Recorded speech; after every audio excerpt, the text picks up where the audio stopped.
is Kunal Batra, and I'm a senior developer advocate here at AWS, and this is AWS On Air. I'm joined by my colleague, Jenna Pederson. Jenna, do you have an announcement to make for us today? I do. So you may, if you've been tuning in all week, we have been running a contest called Secret Ingredient, and we are announcing challenge number 4 today. And this challenge is we want you to come up with an idea. You're not going to implement it. It is just an idea based on 3 different ingredients.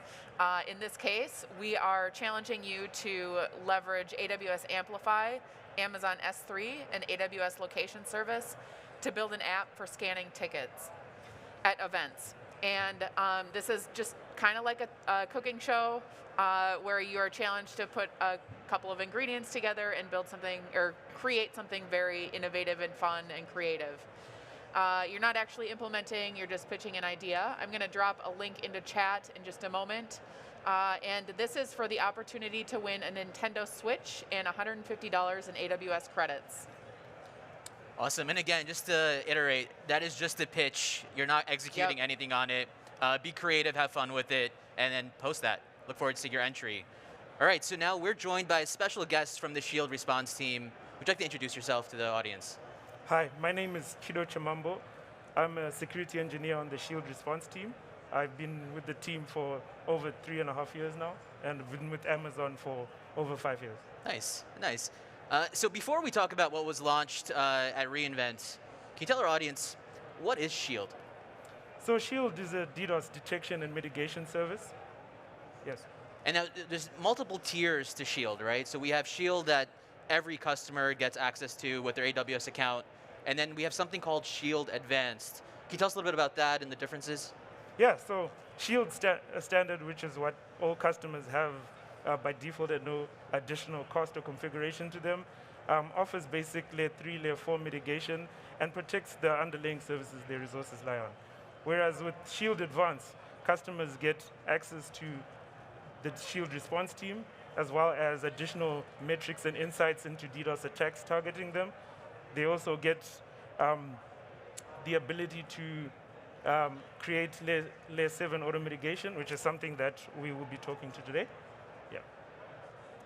And so it sounds like there's two different tiers here. There's standard and advanced with Shield. Can you talk about the differences there?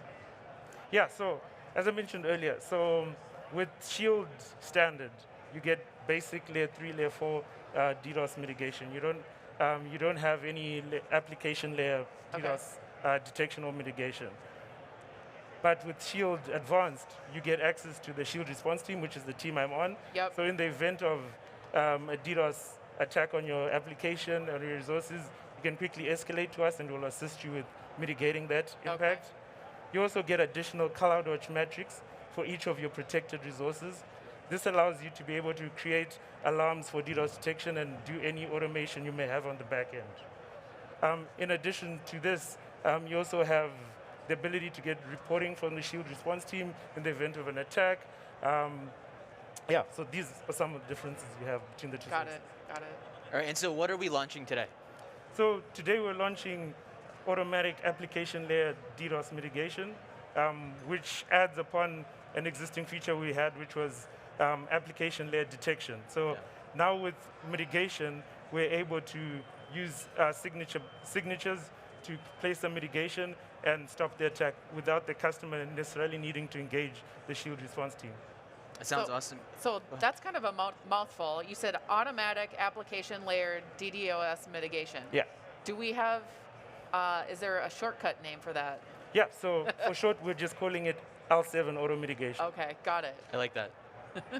So now, can we show the audience L7 auto mitigation? Do we have a demo to showcase? Yeah, so I have a demo to showcase. In my demo, I run through accessing the Shield console from the main AWS management console, as well as you're able to see me going through the console and then adding a CloudFront distribution and enabling L7 auto mitigation.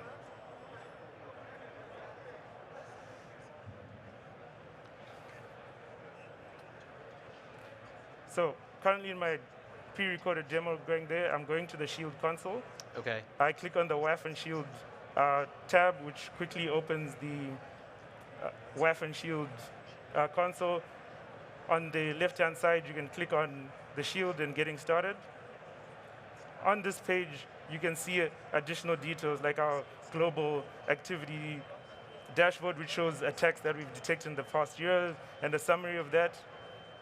Below that, you will see account-related attack summaries, which customers of both Shield, AWS Shield and Shield Advanced have access to.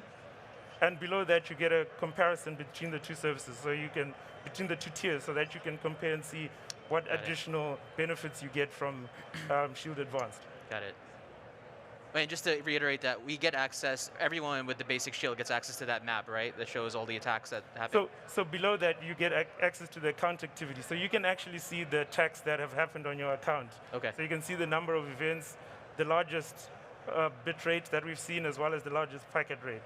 But for the largest request rate, you have to have Shield Advanced to see that, because Shield Standard only offers layer 3, layer 4, and not application layer mitigation. Got it.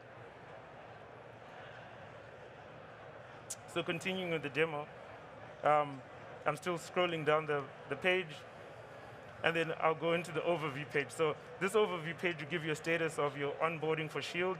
In my account, I've enabled I've subscribed to Shield, I've added the resources to protect, as well as configured access to the Shield response team. Below that, I have, again, the event summary for this particular account, and then a breakdown of the protected resources. So in this particular account, I have 5, which shows that I have 5 CloudFront distributions that have been protected.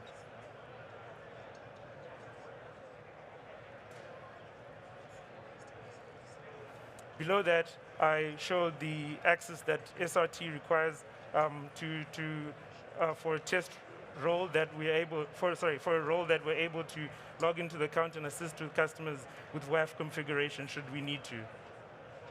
I reiterate that if we log into the account, we would not add any rules without getting authorization from the customers. Got it. And then finally, on this page, you can see proactive engagement, which has to be enabled on a per-account basis, which enables the Shield response team to automatically call out to the customer for events that we've detected.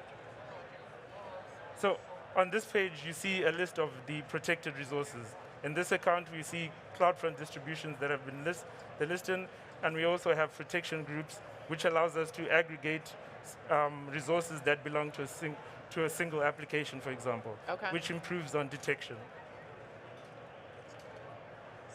In the next tab, the Events tab, you can see the events that have happened in your account, as well as add additional parameters when you go into it. So just a quick question here. Is there any baseline period where Shield Advanced needs to take a look at your account so it knows what's going to be a false positive, false negative, just to get an idea of traffic? So initially, when you add a protected resource for layer 7, we need to have at least 25 hours, and then we do that over a rolling 30-day period. Got it. Yeah. Currently in front of me was just the global threat dashboard, which was a global summary of events we've seen.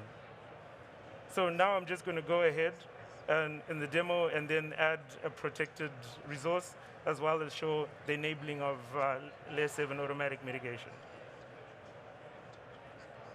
The resource that I'll be adding is a CloudFront distribution that ends with HHH, as well as this distribution already has a web ACL associated to it. So I won't need to add this during the wizard. I'm going to uncheck all of the other resources that I don't need to add. So I'm only adding a CloudFront distribution. Then I'll load that.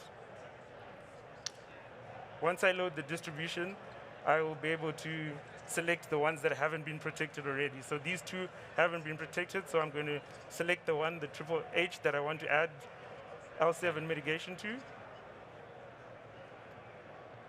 And then I'll click Protect. On this page, you'll see the page where we can enable layer 7 auto mitigation. Yep. Above here, I don't need to add a web ACL because I already have a web ACL on this particular resource.